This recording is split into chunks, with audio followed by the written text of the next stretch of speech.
On today's DNVR Broncos podcast, we are celebrating the Denver Broncos' victory over the Kansas City Chiefs. Bennie Fowler is going to dive into the film, and then we're going to have the conversation. Does this win prove that Bo Nix can lead the Broncos to a Super Bowl celebratory show starting now?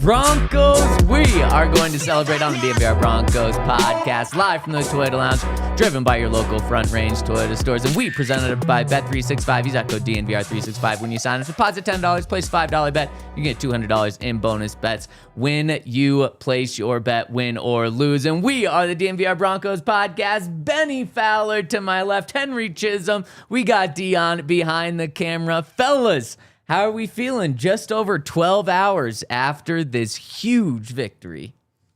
I feel the same. I feel the same. I was very excited for the Broncos to win. I thought the Broncos played extremely well. I thought they played their most complete game that I have seen them play in a very long time. I feel pretty good, and now I'm happy that these guys got a bye week and they got some time off to relax, reflect, reset, and then refocus for now a stretch run. So you sound like Sean Payton right now. I feel like he would have delivered that exact message after the game. Well, I have been on the Sean Payton team that's played this well. So, yeah, I think these guys, are not going to be in the building for the next 6 to 7 days. I think, and I hope that they're recovering, taking care of their bodies, taking care of their minds, getting away from Denver, getting away from the facility a little bit. Because now when you come back, it's six straight weeks of football, maybe a bye, and then you're going on your playoff run. So this is a great time to have their bye week, being 9-2.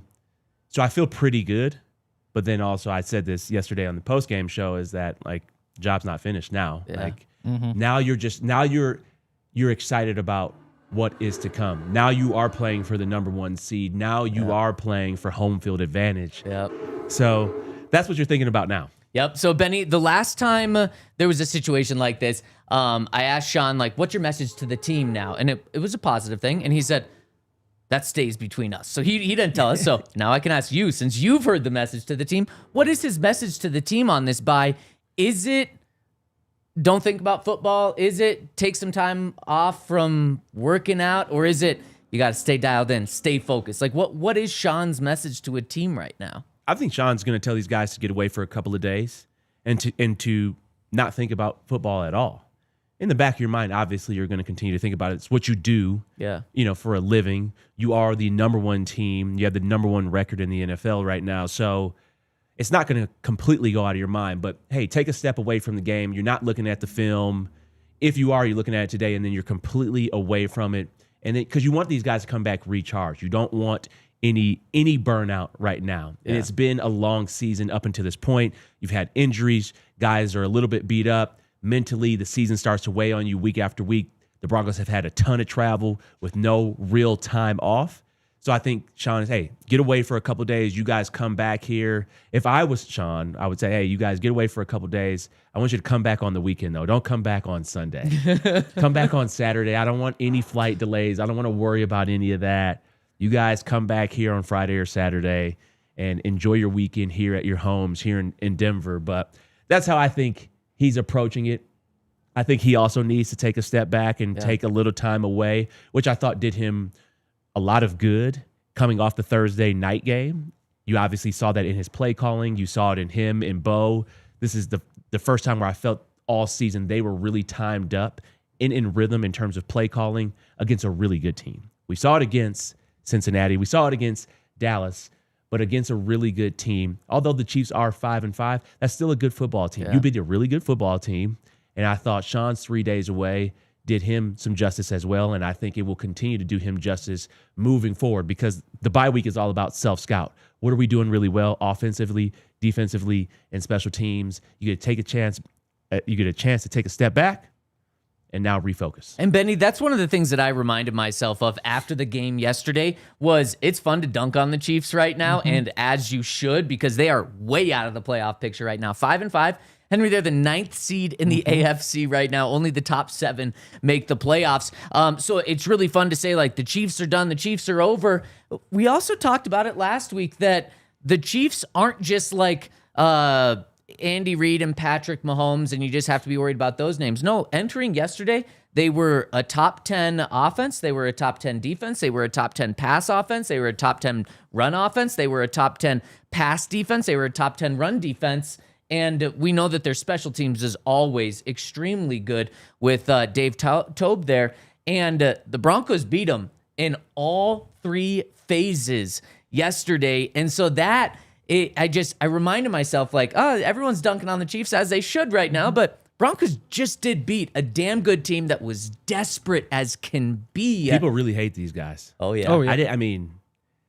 I don't hate Kansas City by any means, but I didn't know how real the hate was, and you're starting to see just the winning fatigue that people have, and you saw it with New England, you saw it with Golden State, you saw it with the Bulls, you saw it with the Lakers. That when you win a lot, and the Chiefs look like they're getting ready to come up on this run where the Patriots didn't win for 10 years, they didn't win a Super Bowl for 10 years, and I think the Chiefs might be entering that. You go to 5 out of the last 6 Super Bowls, you're probably pretty beat up. You're probably pretty tired. Yep, absolutely. I think the hatred, obviously in Denver, a lot of the hatred just comes from you've hated them for 50 years or however long you've been alive. You hate them because they beat the Broncos 16 times in a row, so there's the extra hate from there. Why did they hate them before? Because I feel like Elway dominated these guys, right? It's because you see them so much. Yeah. Like it's just rivalry. Rivalries used to mean more, but like I grew up with Priest Holmes. Dante Hall was returning punts for touchdowns that were like ending games. I haven't heard that name before. I know, but like you have so many memories of specific players who I can't even say like I hate Dante Hall because like watching him was fun, but when you do that to the Broncos, it's just like I don't like you, and so you just have that whole history. And I think with the Chiefs right now, what really puts them over the top is just they're everywhere. Like you can't get away from them. And I think that's what makes it more of an active hate. It's not like the Raiders where it's like, okay, I hate you the week we play the Raiders, but I don't really think about the Raiders the rest of the time. Do you guys feel like other teams hate the Broncos like the Broncos hate the Chiefs? I don't know this to be true, but I don't feel like I ever heard like the Chiefs really hating Payton or the Raiders hating Payton, or I don't necessarily the Chargers. I feel like they don't hate anybody because their fans don't really care that much. True. But I'm just asking from an outsider's perspective because I've never focused on that or seen it. Who was finishing second to the Broncos at the time?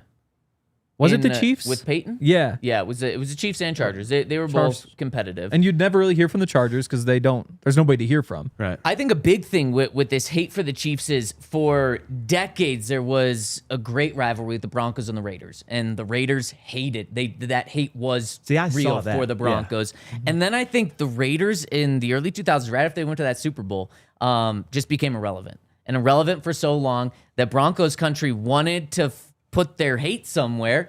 Like you said, can't really go to the Chargers. And the Raiders, when you're so bad for so long, you just lose a rivalry.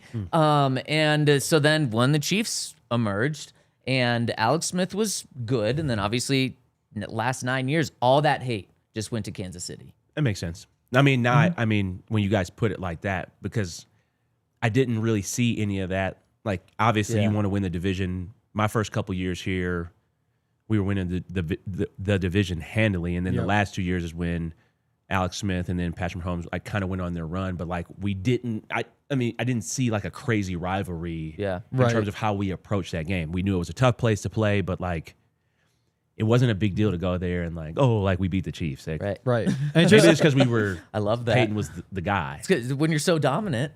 I mean, it's kind of like when Frank Clark signed with the Broncos 2 years ago.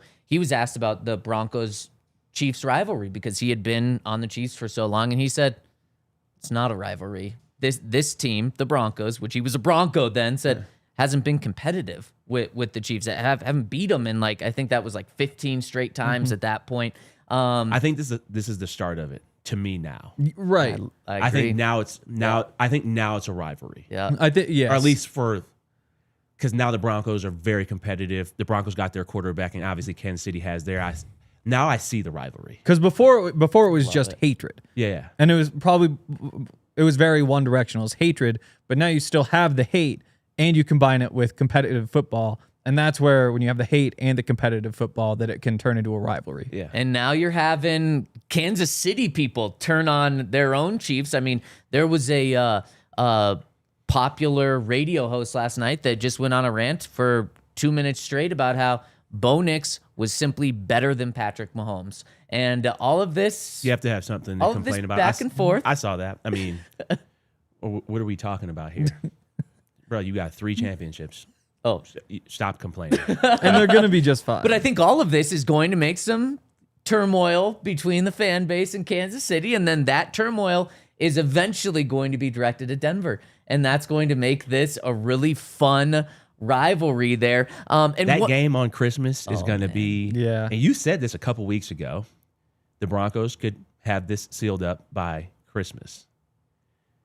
I think on Christmas, I think the level of intensity is going to be ratcheted up because that was the 425 game. Bo outplays Patrick. Yep. Mm-hmm. Everybody watches. And there was chippiness back and forth on all sides of the ball. I'm here for it. I'm here for it. I'm so here for it. Jaquan and Travis Kelce are going up against each other. Jaquan's 14 inches shorter, and he's not backing down at all. I loved that. Well, much. And then goes and has 2 sacks and the pick that changes the game. So comes out on top. Yep, 100%. Which is the best part. 100%. And Andy Reid got outcoached. He did. He got outcoached and he got out executed, and late game fundamentals. This might light a spark under him, or this might be maybe I'm done. And see, that's exactly that's why I was extra afraid of the Chiefs this week, is because I was like, man, they're going to have every spark lit. They're going to have all of the determination. We heard from Baldy that Andy Reid didn't go to the BYU Texas Tech game on the bye week because he was so dialed in on trying to beat the Broncos. So they knew how big of a game this was, and you would think that this would have been the game that they were going to win, and they didn't, because the Broncos were that much better, had that much more on them. So I do wonder, okay, what do the Chiefs do? Now they play the Colts this week. That's going to be interesting to see who the Broncos cheer for. I think the Colts are going to beat them. Oh, I think 5-6? I think the Colts are just going to be able to run the ball, control the time of possession. Daniel Jones is really good against man-to-man. Yeah. Man, they don't play a lot of zone. I can't wait. Week by week, that Daniel Jones magic is just slowing down a little. But Jonathan Taylor's just so good that it doesn't matter. If they keep him right there, if Jonathan Taylor is your guy, right? I think that when you look at the end of the season, they're gonna end on a stretch of sub 500 football. The Colts. I'm not sure if it's gonna be they're 1-2 with their last 3, or they're 2-4 in their last 6. But that last stretch, they will be losing because the magic is really running out. But I'm not. I don't know if it's run out yet. So the Broncos are going to be number 1 seed. Patriots. We've got a lot of time to talk about a lot of things. So after the bye, Commanders, Raiders, you're going to be favored. Every game's tough. After that, though, they're both on the road, right? Yes, both on the road. Both on the road. After that, though, that stretch replay: Packers, Jags, Chiefs, Chargers. That's beastie football right there. That is tough December NFL football. Here's the thing, though. Here's the thing with that stretch. Mm-hmm. You will win the next 2 games. Commanders, guarantee if you want to, whatever. This. Yeah. You can book it. Stop you it. can book it. Stop it. Benny, the Commanders are so bad, and the Raiders are even worse. I'm not cheering against the Broncos. I think they're going to win. I know. I'm just very hesitant on the guarantee part of it. Yeah. Okay, but I think the Broncos are going to win. 100% with my guarantees. Broncos country. I think they're going to win. I think the Broncos are going to win. Yes. All I'm saying is just let's slow down on guaranteeing wins. No, I'm full speed ahead. Well, Broncos will be 11-2. And then those 4 games, I agree with you. Those aren't gimmies.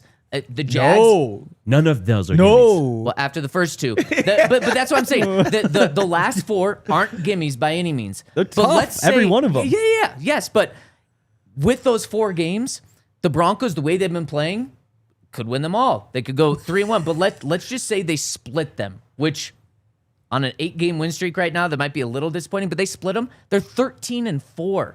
So to be talking about are Broncos a 1 seed? 13-4 at Like a chance. worst case, almost potentially. Again, then you're probably tie. Patriots go 4-2, they tie you. Who are they playing? So the Patriots. I think they're going to lose to Buffalo. Patriots are at the Bengals this week. Guaranteed win. I'm not guaranteeing for any other team. Okay, No, okay, absolutely okay, not. okay. No, I'm pulling for old Joe. Oh, yep, we'll be pulling for old Joe. Home against the Giants, where we'll be pulling for old Jameis. But that's a Or win. Jackson. The Patriots will win that one. it's a guaranteed win. That's a guaranteed win. Oh, okay. Home Oh. home against the Bills. That's a toss up. I think Buffalo that's a must win for Buffalo. I think It they is. win. Okay. At the Ravens. That'll be I tough. don't think they're going to win. That'll that be game. tough, yeah. At the Jets. Although Ravens didn't look great That's a dub. yesterday. Tyler Taylor. Better than Justin Fields. No, it doesn't matter. No. Then home against the Dolphins. So 4 games we'd say looks pretty easy. 2 games we say look pretty tough. So like the Broncos. 4-2. Yeah. So I think Broncos get 1 seed. I love it. Yeah. And then so we're talking about another bye week for the Broncos coming up. I don't necessarily like that bye week. I want to hear why you don't like that bye week in just a second. Are you ready to level up your collection or get started on trading cards? Arena Club's original slab packs bring the thrill of ripping packs combined with the power to buy, sell, and trade all in one place. And the really cool thing that separates Arena Club is you can buy your pack online. You can see your pack right when you buy it online. And then if you want, you can either sell it online or you can have the cards sent straight to you. So you do get physical cards with this, and that is what separates them. And you can get 20% off your first purchase of your first slab pack and card purchase by going to arenaclub.com/DNVR and use that code DNVR. I'm so pumped to get my first slab pack by using that code DNVR to get 20% off over at arenaclub.com. Excited to see what cards we can get and then have them sent to me or just sell them right away online. So use that code DNVR over at arenaclub.com. Also, shout out to the Colorado Soccer Association. Get my wisdom teeth out last week. I was really looking for some daytime sports, and luckily, World Cup qualifiers. So I was watching a bunch of European soccer.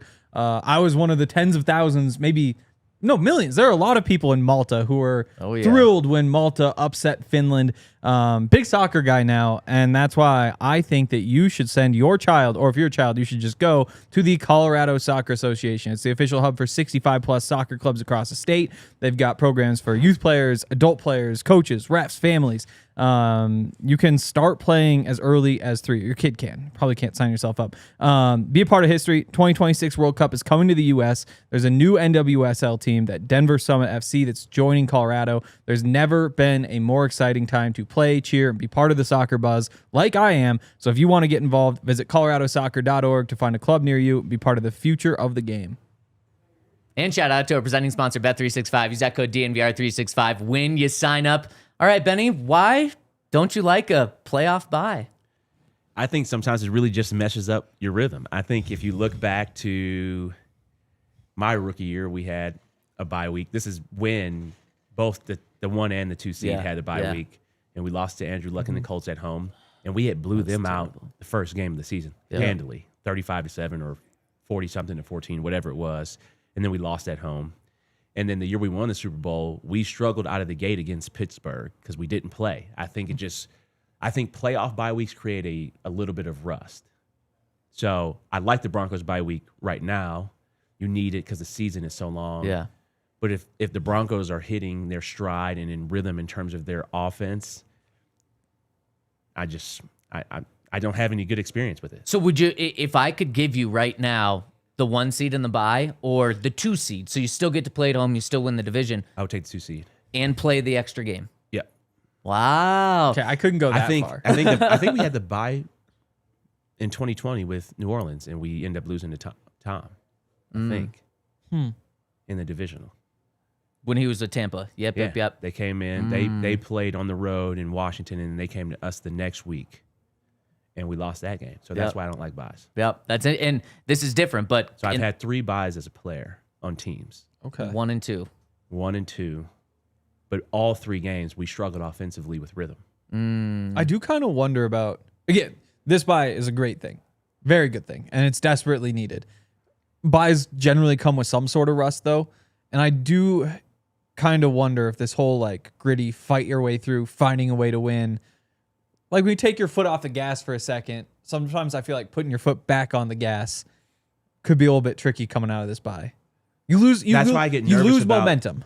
That's why I get a little nervous. I don't think Broncos will have any problem with the Commanders or the Raiders, but coming back on the bye, then a Sunday night game across the country. Yep. That's why it's not going to be a blowout. And really quick, we did officially find out that game is not going to be flexed. It is staying Sunday Night Football. Congrats, Benny. Because of the Denver Broncos. Yeah, I think I know.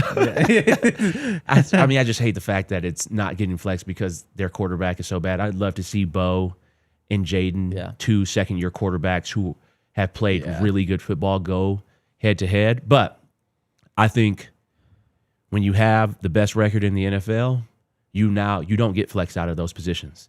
And now this is another coming out party for Bo.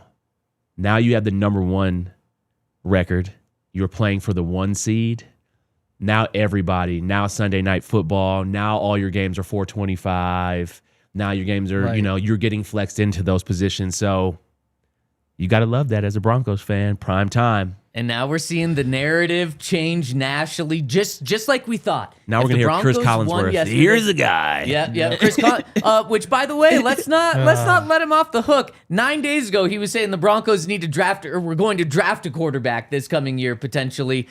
Don't think that they're considering that. What about the Chargers now? Chris Collinsworth, or not Chris Collinsworth, Colin Cowherd. Do the Chargers now need to draft a quarterback because Justin Herbert looks so bad? What about the Chiefs? Bo Nix just outplayed Patrick Mahomes. So how quickly the narrative has shifted with Bo Nix. And guys, speaking of that, it's awesome we're talking about a first-round bye. But when you're talking about a first-round bye in the playoffs, you're talking about a legitimate Super Bowl contender. And we talked about it yesterday. You guys talked about it on the show. But what about for Bo? Do you now think that Bo Nix can lead this team to a Super Bowl as their starting quarterback? Absolutely. I think Bo can lead this team to a Super Bowl. Number 1, all Super Bowl quarterbacks have to be able to make plays late in games. Bo has proven that 5-game winning drives. He's played extremely well in the fourth quarter. I think what you saw yesterday, and especially when the moments are big against these teams like the Philadelphia Eagles, Super Bowl champ from last year, the runner-up, and then Super Bowl champs from the previous year, beating both of those teams and going head-to-head with their quarterbacks shows that Bo rises to the level. And when you think about when we talk about the Patrick Mahomes, when we talk about Jalen Hurts, who doesn't always play this incredible brand of football, we saw Jalen Hurts last year lead a Philly team to the Super Bowl. Now, his play was up and down throughout the season, but in the postseason, it was spectacular. And I think Bo is rising to that level of preparation and confidence and playing. And you saw that against Kansas City. And there was no bigger moment. Broncos coming off their mini bye, Kansas City coming off their bye. You know how important this game is, not only for your confidence as a player, but also your team and positioning and winning this division. And Bo, I thought, played really well. 295 yards passing, no turnovers. And I think his receivers let him down on a couple of different plays. Yeah. So he could have had 350 yards passing, but I thought he played extremely well. And I think that yesterday was the first time where I'm like, okay, the Super Bowl window is now open. And I think you have that for the next 4 years-ish, where you have to win, and you can win a Super Bowl with Bo Nix in the next 4 years. Yep. I think, again, all the wording about it is so important because I was like, I think he can.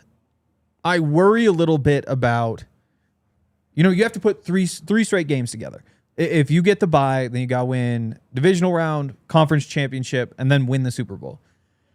it's the consistency with Bo that's been the question for most of the year. I'm not surprised he was able to go play this well. We've seen him every play he made yesterday. He's made before a dozen times in the NFL. Mm-hmm. It's just, can you do it over and over and over again? Because that's the difference between the guys who win MVPs and the guys who, are capable of giving a team good wins, getting a team to the playoffs, but can be a little bit up and down. So the key for Bo is just to come out of the bye and just play good football consistently, not to have the down games, just to step back and make good throws when there are throws available for you. And if he does that, then of course, then he's always had a chance. But the question for him has been consistency, and until he has probably a season where you feel like every single week he's giving you a really good chance to win, you're going to have that question about are the ups and downs something that a team can withstand in the playoffs when you need 3 in a row? Henry, that consistency that you point to is exactly why I think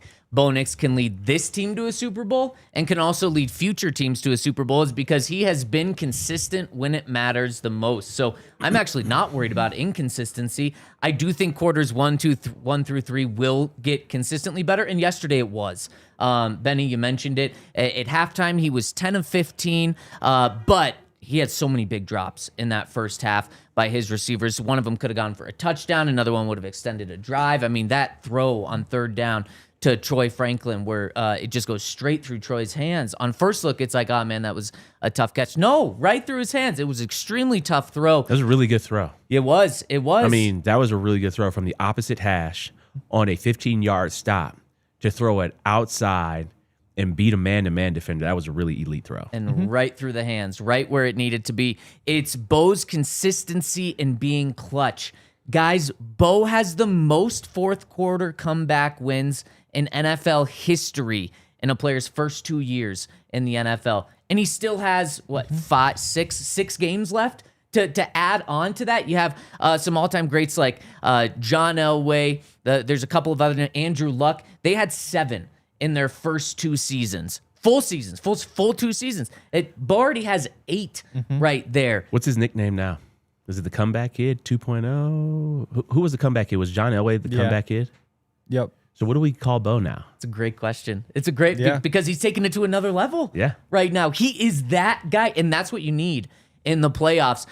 Is Bo an MVP guy right now? Probably not, because you got to have that consistency that you were talking about, Henry. You got to throw for quarters 1 through 4, 40 touchdowns, and the 295 yards pretty much every single game. But that's not the conversation. The conversation is, can he lead the team to a Super Bowl playing this way, and not just in fourth quarters? But Benny, you said it yesterday, or you said it about yesterday. The moment was bigger yesterday for the entire game. And Bo rose to that from the start of the game to the end. The moment's only going to get bigger in these games. And Sean Payton, that was his message to the team entering this game was, this is a big game. And he admitted it last night. But he said, we're going to play in bigger games. And those are the playoff games. Which is, Bo could be even better. He said that a lot last year, too. I think he even said that before the Bills game.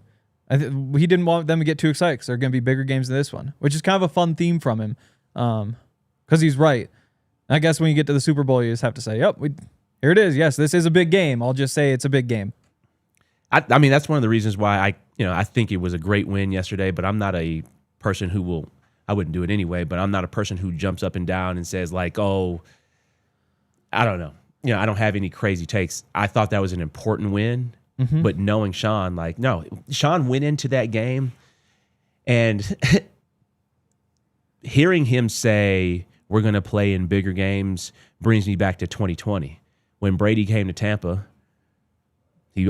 his first message to us as a team, and it's my first year there, but was like, oh no, this is our division. I don't care if he's coming down here. And we end up losing to Tom and those guys in the playoffs, but we turned the ball over. I think Drew threw 3 picks, but we blew them out twice during the regular season. And because of the confidence, and Sean's confidence is rubbing off on this team. Sean doesn't go into games thinking like, oh man, we're playing the Chiefs. Like we gotta win this type of battle. We got to keep Patrick Mahomes off the field. Like, oh no, if Patrick Mahomes gets a chance and opportunity, our team is built to stop him.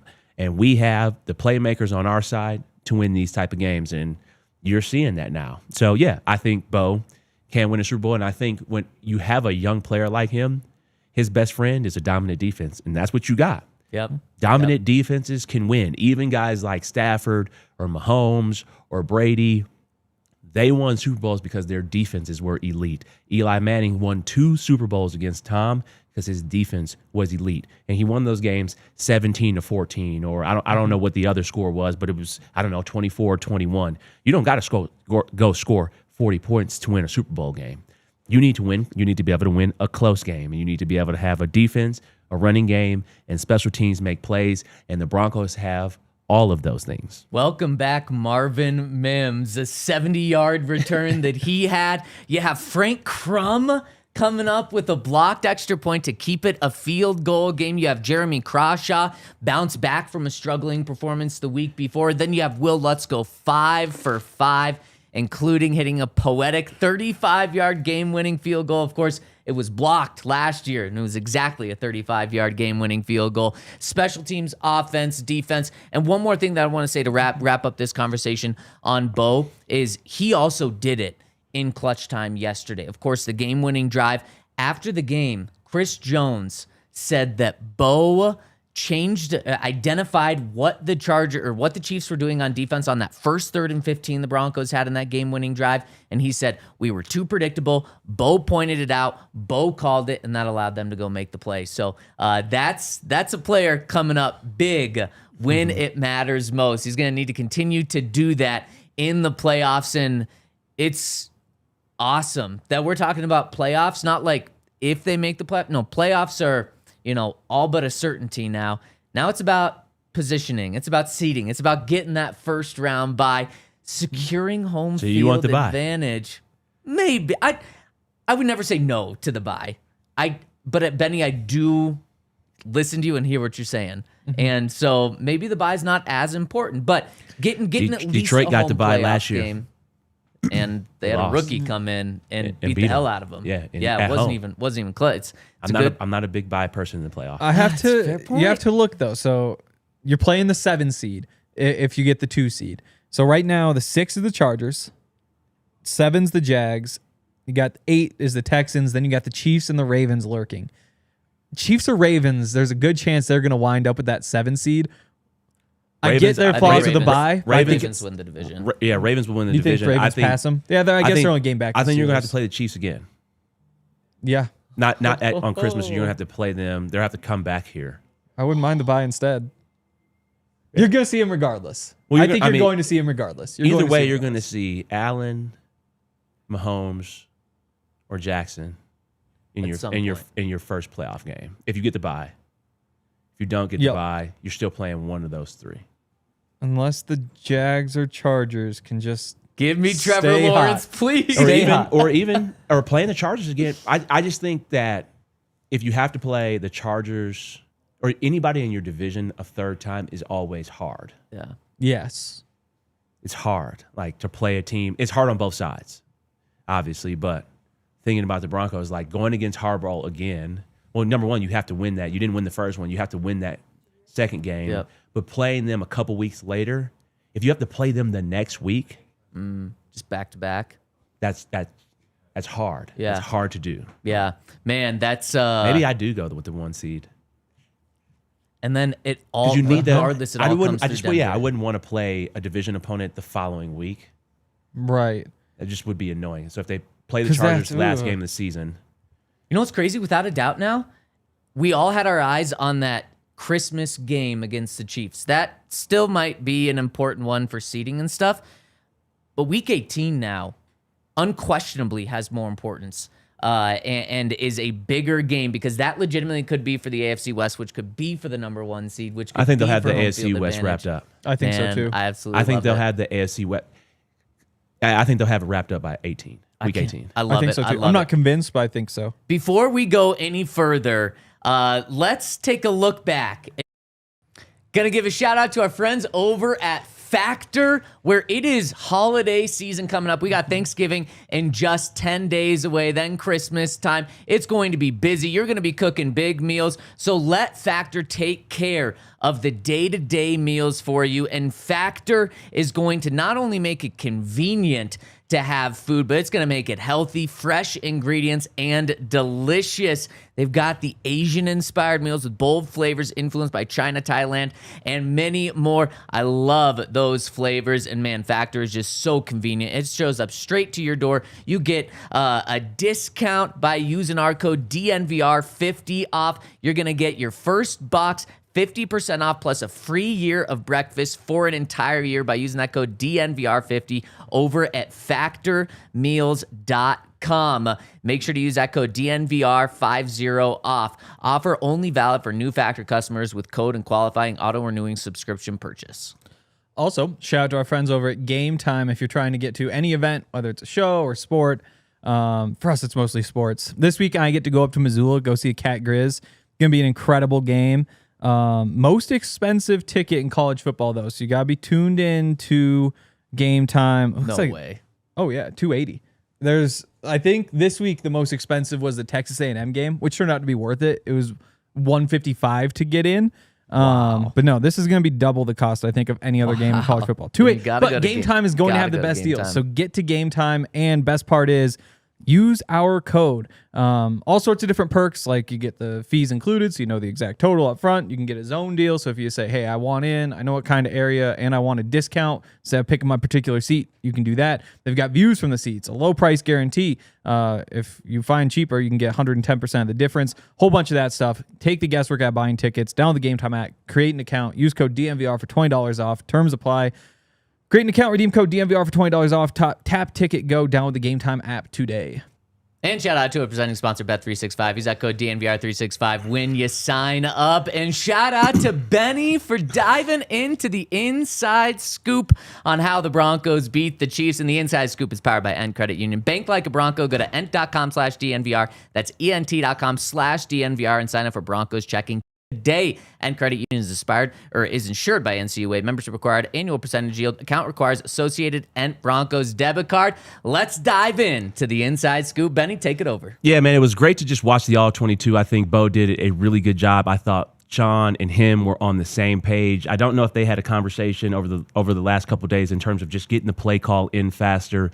I think he was pretty calm all day within the pocket. I thought he played pretty free.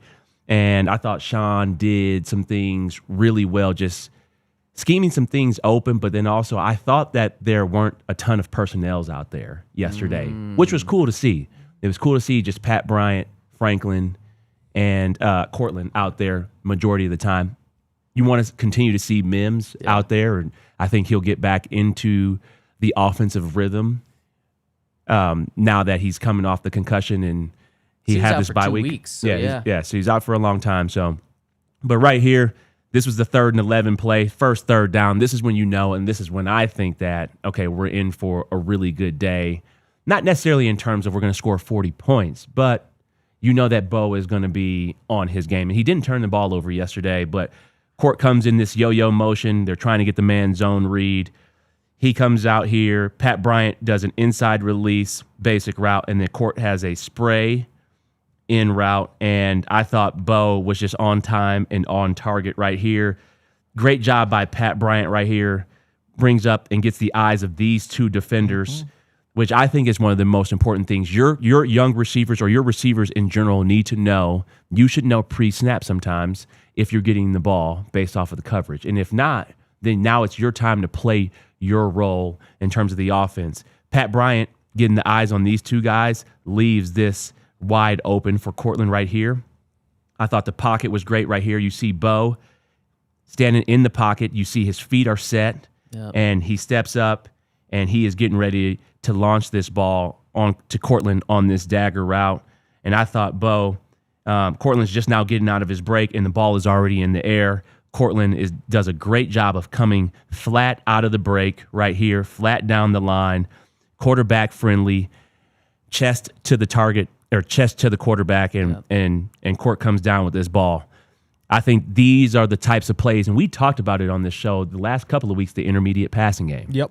And I thought this was the biggest difference yesterday in terms of conversions on 3rd down and 2nd down was the intermediate passing game. You had some plays down the field where Troy Franklin caught the ball, but the intermediate passing game, this play right here, you think about the 3rd and 15 to Courtland, The intermediate passing game is the next step for Bo in terms of his playing. Yeah, I mean, he had it last year. Like, we used to see this over and over again. Like, this is how Courtland got half of his yards, it feels like, is this exact route and this exact play against this exact coverage.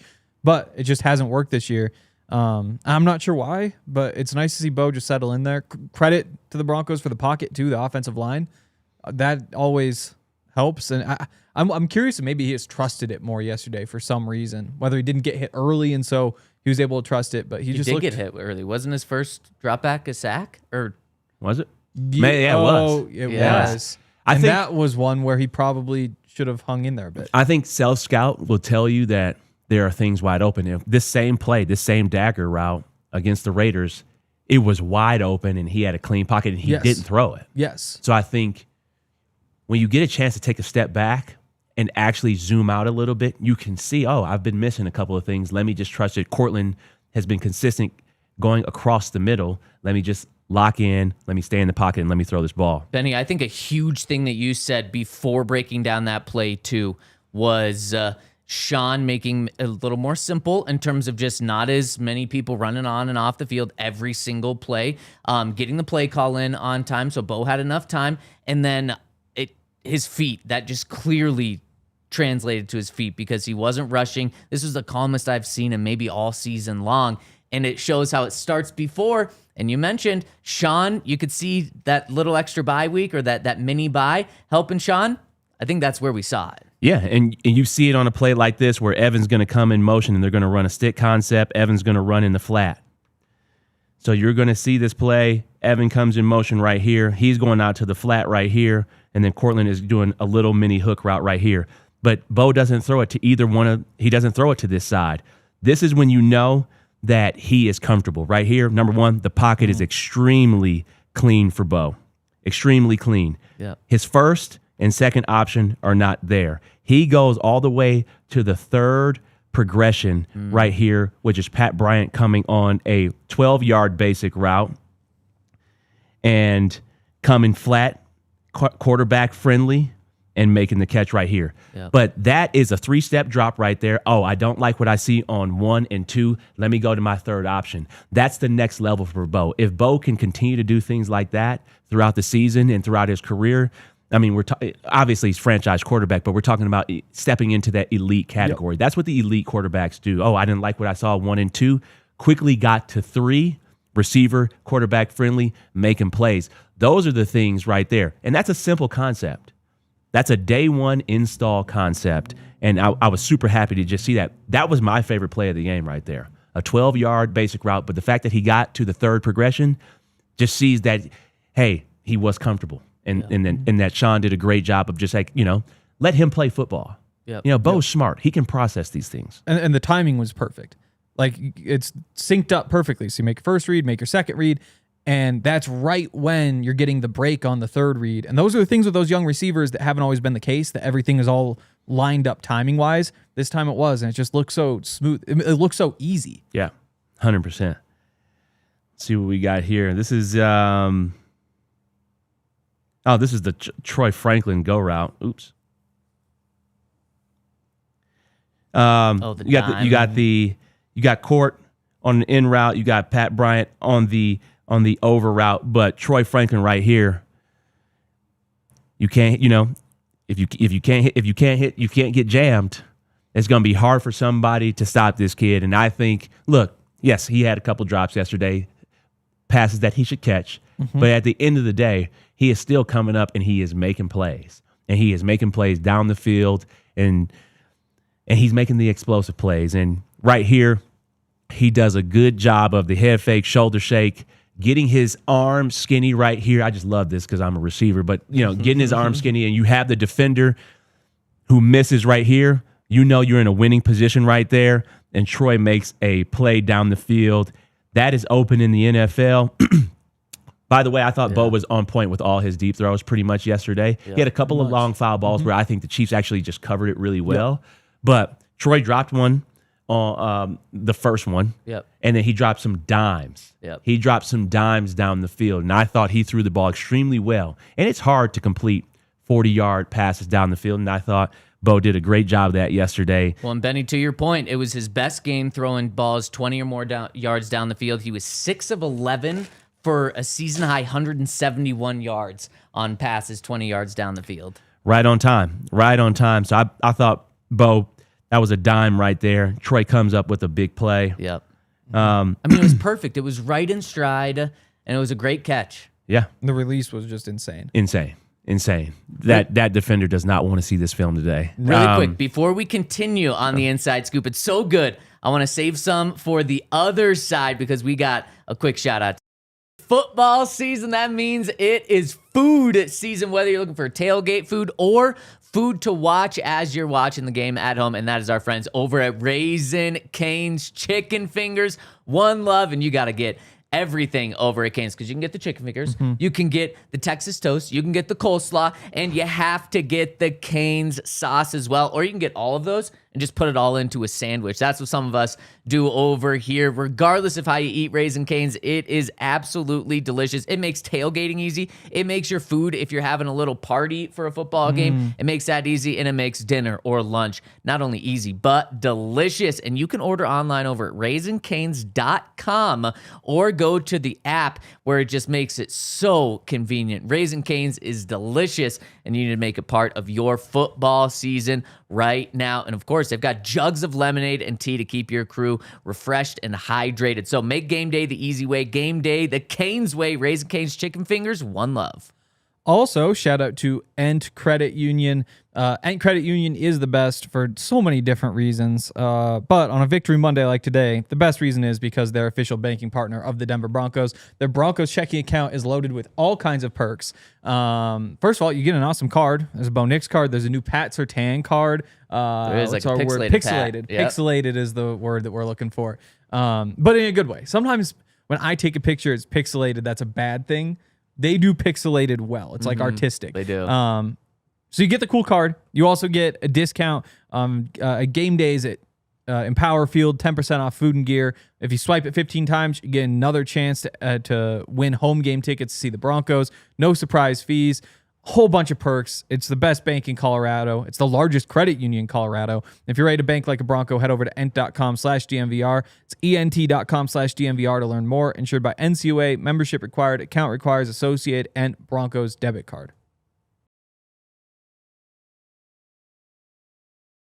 If you guys wouldn't mind hitting us with a thumbs up, show us the support for Benny doing all this work in like just less than 12 hours to do all this. Hit us with a thumbs up. It really helps us. It's free. And if you want to go the extra mile, become a supporters club member like Henry is right now, dropping in the Pigsby RK emoji in the chat too. There. Yeah, we got RK. Shout out RK as well. Hit us with a thumbs up, subscribe. We really appreciate all the support. All right, Benny, take it away. Sean simplifying things. Sean really getting in his bag with the personnel right here. You got your big personnel. You got Pat Bryant, LJ, welcome back. And then you got Courtland Sutton. What are you thinking right now in this box right now? You're thinking run, 100%. Run heavy, especially with LJ just coming back in. Yep. Sean, of course, what does he do? He goes play action. Looks like run right here. Pat Bryant looks like he's taking his angle at the safety. Receivers coming off the ball. And that leaves Pat Bryant wide open. And these are the things that I think Sean is now going to continue to get more into his bag as a play caller later on throughout the season. Pat Bryant has been a willing blocker all year. Yep. And you don't get this open on a play unless you've been doing your job. And that safety is thinking, okay, he's taking a crack angle at me. Let me get ready. And then now he goes to the corner. And then Bo, again, throws a dime. Yep. And you have another explosive play in the passing game. And Pat Bryant playing extremely well. Season high yesterday. He's been my guy, and I think he continues to make plays. What do you have? 4 game-winning touchdowns at Illinois, I believe. Moments are not too big for this guy. Nope. No, moments are not too big. He's a hands catcher, natural catcher of the ball, and I think he will continue to get more plays. And I was skeptical because I played with Michael Thomas, and he had 149 catches in one season. So I was like, all right, man, they're comparing him to Michael Thomas. And then Sean Payton said it. And then I tweeted at Louis Riddick, and he said the same thing. Clearly, this guy has the ability. Maybe I just need to get my eyes fixed, or maybe I just don't have an eye for understanding young talent. But once I see it, yeah, you do. No. Once I see it in the NFL, I can then I can understand. And you're seeing why he wears 13? No. Seen a similarity? Well, Michael I don't Thomas think he went would do that. 13. I don't think. What did he wear at college? What did he wear in college? Did he wear 13 in college? Pat, yeah. Yeah. No, then that's his thing. Yeah. That's Yeah. not a Michael Thomas thing. Yeah. And really quick, this was an awesome play, but as scary as can be too, because this was the one where he went down hard on his shoulder.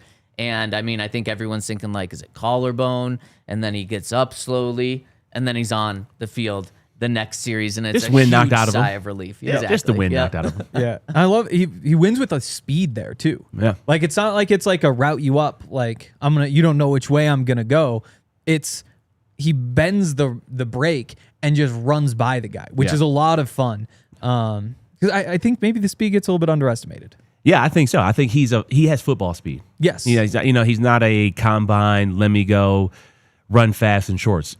I'd rather him run fast with pads on, Me and too. that's exactly what he can do. That's a big reason why he fell to Yep. for the Broncos in the draft. Here, I believe we have the 3rd and 16 play where Bo Nix completed. You got 2-man right here. It is hard to win on an in route on 2-man. They run double digs right here, and Troy has an outside release, forced mandatory outside release, especially when you have this safety right here. As you can see, they're playing 2-man. They're in this trail technique. So it's hard to win inside, and that's exactly what Sean called was two in breaking routes, because that's a staple of Sean, is running 2 digs. But 2-man also leaves the quarterback a time to escape, or quarterbacks can scramble, and this is what Chris Jones is talking about. Oh, he saw that Bo knew exactly what's happening. They don't have, I think they do have a spy right here, but Bo is able to buy some time, climbs up in the pocket. Courtland does a great job of the scramble drill, leaves his defender, and comes flat right there, and Bo is able to make an on-time and on-target throw. Those are the things right here. Troy Franklin, and this is the second Nate drop. Troy Franklin did false start. He false started right there. I saw some former Chiefs players. I don't remember who it was. Mitchell Schwartz, I think, Probably. complaining about this online. He false started, but hey, the Chiefs get a lot of calls going their way, and sometimes the football gods like you more. Yep. And the football gods like the Broncos more than the Chiefs. And great play design right here. You have a spray release, quick out right here, and you have a Troy Franklin inside release to beat him on the corner. And I thought this was Bo's best throw of the day. I love the progression throw on the stick, spot, spacing, route concept that we talked about. But he threw Troy open on this play right here. And so, Troy right here, hey, these guys are both even. And even in the NFL, you give your guy an opportunity. Yeah. And Bo, I thought, gave him a really good opportunity to back shoulder on a corner route. And, hey, I'm going to slow Troy down, let him go up and make a play. I thought Bo played extremely well yesterday. And, yeah, he didn't have any touchdowns. And I know Sean would like him to have some passing touchdowns. But I will take the no turnovers all day and converting on 3rd downs and 2nd downs more than those touchdowns, because you have how elite your defense is. So I thought Bo played extremely well. I thought Sean called a great game, and I thought situationally the Broncos were the most aware team, and that's why they won the game. Yeah, those 3rd downs. How many of these plays we talked about were 3rd downs? Like it's over and over and over, and that's the difference. Like that 3rd and 8 where you hit Troy up the sideline, the difference between points on that drive, a punt on that drive, like that's basically the difference between this offense yesterday and the offense most of the first 3 quarters recently. It's just a finding a way to get on the field. That 3rd and 15 at the end to Court, that's the difference between winning and losing the game. Because if you give that ball back to Mahomes, like punter's been good, defense been good. Mahomes with a 2-minute drill in a tie game, he's winning that. Like he's just finding a way. Instead, you make the completion, you stay on the field, and you win the game. Bo had so many of those moments that are just absolute game changers, and that's, 3rd downs, that's what makes a quarterback special. Yep. 100%. Well, and incredible breakdown, Benny. I absolutely love it. And you talk about the turnovers, and one quarterback threw a pick. That was a 10-point swing because Chiefs at least getting a field goal in that position where they were on the field. Broncos get the pick from Jaquan. Broncos go down, score a touchdown. Swings the game 10 points right there. If Bo does that exact same thing, throws an interception, it's probably the Chiefs that win 22-19, win that close game there. Bo was so smart with the ball, didn't take any bad sacks, didn't make any bad turnovers, didn't have any game-changing plays in a bad way at all. Crazy enough, this snaps the 18-game streak that he had with the touchdown, and Sean probably couldn't be happier. Yeah, I would be. I think now we're going to get out of the ego headlines, the top 4, top 5 quarterback headlines. Let me make Bo. Let me put him in the conversation with Patrick Mahomes and Josh Allen the rest of this year. And I think we're going to get just, what does it take for us to win this game? Oh, let's just do that. And that's the best thing for this team. And that's going to take pressure off the defense. It's going to take pressure off Bo. Maybe he didn't feel that pressure in the past 10 days because of. I think Bo, like, the more pressure it is, I think that actually the more he thrives. That might be the case. And as Adam Troutman said,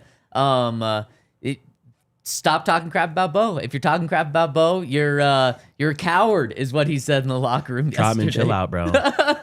You don't like what was the username he threw out Dragon there? Slayer. Dragon Slayer 69. Yeah, drinking a Slurpee cup in his mom's basement. That's a Sean Payton saying, probably. That sounds like a good night to me. You're probably right. I think Sean. I think Sean probably addressed them like, "Look, we got Dragon Slayer 69 out here talking about our quarterback. Like, hey guys, don't pay attention to that." And then Troutman, I like Troutman a lot though. He really good guy. So I like Slurpees and I like hanging out in basements. I'll say that. I do like Troutman. Okay, before we get out of here, let's hit some super chats. And please, if you're tuning in live or later, hit us with a thumbs up. We really appreciate it. And also let us know in the comment section, in the Twitter chat, and then also below, do you think Bo Nix can lead this team to a Super Bowl? Want to see what Broncos country's feeling. And let's jump into the super chats. First one coming in from our friend Gage Hopkins, who says, going to the game in Vegas in December. Can't wait to kick some Raiders ass. So excited for this team and the future we have, Bo included. LFB. I love it, Gage. That one should be a fun game for Broncos country. Yep. Go find Circa, that Rich Little Piggies machine. That's the best game in Vegas. And you tickle it, right? Yep. You tickle the... Yep, you can touch a little piggy, he'll laugh. It's a great game. Stephen Renfro says, yes! Oh, yes, in Scottish, yes! Special shout out to Chris Abrams-Drain, who came in from the cold after Pat's injury, has been barely put a foot wrong. Yeah, he's been great. Yeah, no, we've hardly even noticed him, which is really nice. Yep. That's about all you can ask for. That's what you want to say for a cornerback. Andrew says, my public apology to Bo Nix. Footwork was incredible. Settle in the pocket and vision down the field. Crazy to see improvement in 10 days. And imagine if that improvement just keeps happening, especially after a bye week. Valley Bandit says, being able to raise my kids, 3 of them, and 1 during this era of Broncos football is the greatest thing ever. Thank you, Broncos. Thank you, Bo Nix. Thank you, DNVR. Thank you, Valley Bandit. As Ryan pointed out on Twitter, the Broncos, Avs, and Nuggets are on a combined 21-game winning streak, which is basically the time of my life. Oh my goodness, what a time 21 to be a straight. Denver sports Couldn't ask fan. for any more. Xavier says, in my franchise mode in Madden, won the Super Bowl in Bo's second year and the first round bye week. So, I mean, so far, it seems accurate. All right, Xavier has a plan. Broncos win the Super Bowl this year. Dilly V just hits us with the super chat. We appreciate that, Dilly V. Really appreciate the support. Mark drops in and says, in every Super Bowl winning season Denver's had a 2-game losing streak in December. Just saying. Oh. Wow. Most likely. So it's Packers, then Jags, then Chiefs? Yes. Jags, Chiefs, maybe most likely? We don't. I'm all right with the Broncos losing a couple games. I'm very hesitant on like having these crazy win streaks where we haven't lost a game. Like, figure out the kinks now, and then when you get into the tournament, play your best ball. Well, Benny, to your point, the longest winning streak the Broncos have had in decades is 11 straight to close out the 2012 season. They get into the playoffs, riding that 11-game win streak, and the Ravens game happened. So that was divisional or AFC Championship divisional. Nope, because the Broncos had the first bye. And then that was their first game. They would have to go to New England. Yeah, New England would have come to Denver, I think. And you would have won that one. You would have. Yep. Yep. Sad. Xavier again says, do you think we should do the same contract that the Chiefs did with Mahomes for Bo? I've been really digging into contracts because the Broncos are doing maybe the most interesting thing in sports with their contracts. Don't have time for it now, but we'll talk about it in coming days. That Mahomes contract is interesting. Essentially, the year Mahomes leaves, they've got a $120 million dead cap hit. So like he retires next year, 120. So doing all sorts of weird stuff. Like he's on the books for a $78 million cap hit next year. They're going to change that again to make it 28 million, probably push that 50 million out. Smart. Right. Because you just invest in the time. We're a long time from thinking about what Bo's next contract needs to look like. Bo literally can't get a new contract until the earliest is after the following season. Yeah. So we do have time with that. We're going to finish the rest of these Super Chats in overtime. Go to the DNVR.com to round out the conversation. Let's hit another one coming in from our friend Jay, who says, let's stop defending Riley Moss and hold him accountable for his penalties. I know he gets a lot of targets, but where are the INTs? Well, Jay, you don't have to worry about his accountability because he's the first one to take accountability. He said after the game yesterday, it's too much of a trend now. I have to change the way I'm doing it. He said he's going to put on the boxing gloves during practice so that he can't do any grabbing and practice like that. So he is the first one, Jay, to take accountability and responsibility and take steps to get better in that department. Broncos have won 8 straight, so. Right. and half of those penalties wouldn't be called if he just didn't grab the jersey, and nothing else would change. You leave that hand open, player's in the same spot, he's capable, has the same odds of making the catch, but they aren't going to call penalty. As soon as you close the hand and they see the jersey, then that's called for penalty. So he just needs to keep that hand open, and at least half those penalties would not have been called. So he needs to wear clubs. Exactly. So that's why he's wearing the boxing glove. Although can't you? Doesn't matter. No. TZ Bronco says Romo was spot on with only one thing yesterday. Sean, please get calls in quicker so Bo has to digest time to digest defensive alignments. LFB. I only noticed one time in the game where it seemed like Bo was really having to speed up a little too much. I think Sean did a better job of that yesterday. I thought so too. It was the only time where they false started. Yep, exactly. Malhai Singh says, fellas, give me one reason why the Broncos can't go undefeated after the bye. There is no reason Broncos will go 6-0 after the bye. LFB, go Broncos. That would mean a 15-2 record and a 14-game winning streak heading into their first round bye. 6-0 after the bye. I wouldn't want that pressure. That would be what? That'd be 14 straight wins. Yep. You don't want that type of pressure. That's fair. I think you want the pressure of like, oh, number 1 seed. I don't think you want the pressure of like, oh shit, we've won 14 straight games and now we're in a 1-game elimination tournament. We just talked about it with the Lions. Right. Just hitting on all cylinders, bam, and then somebody comes in there and you lose at the crib. Yep. No, can't have that. As he said though, there's no reason they can't. No. They can win any one of those games. Yeah. For sure. Which means they can win all of them. The great Dane hits us with some Danish crowns and says, name for our defense the Sack Pack, late for Victory Monday. Sack Pack. You'll be in my ears on my way to work. LFB, thank you, the great Dane, the Sack Pack. I like that one. That's a nice ring. Still to not it. as good as Supermax. Supermax defense. Terrell Barnes says, went 2-0 this weekend. My 7 and under team won the first ever 7U championship for our league, and we kicked the Chiefs' ass. Congratulations to your squad and, of course, the Broncos. Chad hitting us with 2 super chats here says, did you see anything part something, the red zone that could have been touchdowns? Could the red zone offense have been better for the Broncos? Particular in the red zone. There we go. Was that the follow-up? No. But the space is in the wrong spot. Oh, gotcha. Yeah. And then he hits us with a love the There we DNVR Go Broncos. Thank you, Chad. We appreciate you. So did you see anything in particular in the red zone that could have helped the Broncos? I had to go back through. Got 2 touchdowns, right? In the red Just zone? the one. Just the one? Yep. The Touchdown, Harvey 5 run? field goals. Or the Jaleel run, yep. I wouldn't have minded leaning more on that run game in the red zone. Yeah, I'd have to go back. I didn't watch a lot of the red zone clips. I mean, they weren't in the red zone a whole lot. Yeah, they weren't. Yeah, exactly. No, they really weren't. Shout out to you, Chad, for dropping us a super chat. Shout out to everyone. Shout out to Henry. Shout out to Dion. You don't need the boxing gloves because that's how you glove close. You need those pads that they hold. He needs to be out there in like the pads you punch. Boxing gloves don't open. No, they do. I mean, they're tough to open, but they close. No, they don't. Either way, he's going to have on something. Right. Can't let him grab.